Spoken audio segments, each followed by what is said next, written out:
Cleveland's mayor is apologizing for an invoice sent to the family of Tamir Rice for emergency medical services rendered to the dying child. Mayor Frank Jackson says it should not have happened.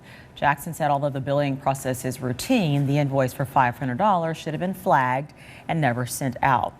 Rice was killed in November of 2014 when a police cruiser pulled up next to him at a playground and a police officer shot him within seconds.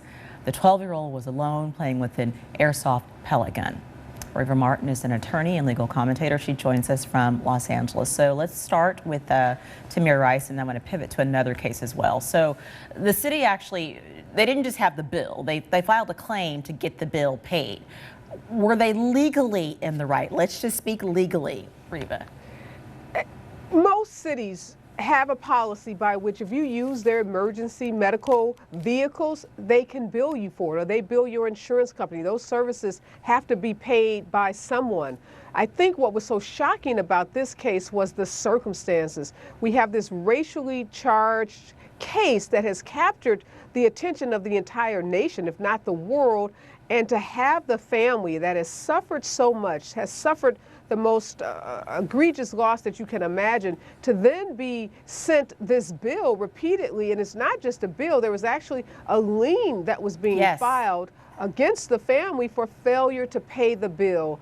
I was just livid when I saw the story earlier today, and I was elated to see that the mayor of Cleveland stepped up, said it was a mistake, and clearly made it clear to the family that they have no financial responsibility for this $500 invoice. So the situation at least has been remedied after they're getting repeated bills. Let's pivot to another case involving police and lawsuits. A really unusual case out of Chicago. 19-year-old Quintonio Legrier was shot and killed by a police officer back in December. That officer's name is Robert Rialmo.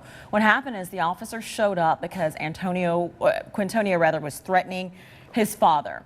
The officer shot and killed the 19-year-old and also shot a neighbor as well.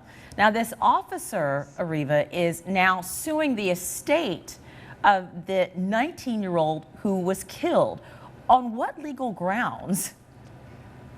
I have to tell you, Rochelle, I've been practicing law for over 20 years, and I've done a lot. I've spent most of my career doing civil rights kinds of lawsuits, and lawsuits like the one that the family filed in this case. To see, though, a countersuit filed by a police officer in a case where the family is claiming that Quintonio's constitutional rights were violated, this is an unusual turn of events from a legal standpoint. And it was shocking to me to see that this police officer is claiming that he suffered emotional distress from Quintonio's actions, which caused him to shoot not just Quintonio, but the neighbor who was a bystander during this entire incident. A rather shocking set of facts that are alleged in this counter lawsuit. It would seem that the situation that this officer found himself in is part of his job. Absolutely. And it is not unusual when a police is involved in a shooting case to file a workers' compensation case.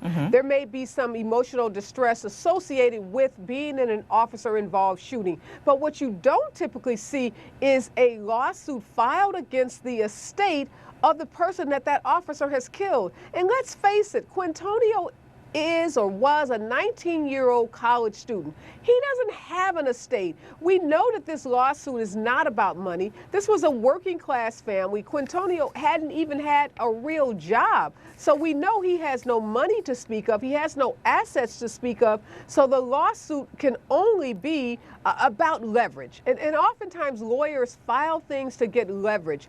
And in this case, I suspect that this police officer is trying to get leverage in the civil rights lawsuit that was filed by Quintonio's family, whereby they're alleging that the officer deprived him of his constitutional rights by using excessive force in this domestic violence situation. Okay, we will have to see how this plays out. I'm sure we'll call on you again. Riva Martin, thank you. Thanks, Rochelle.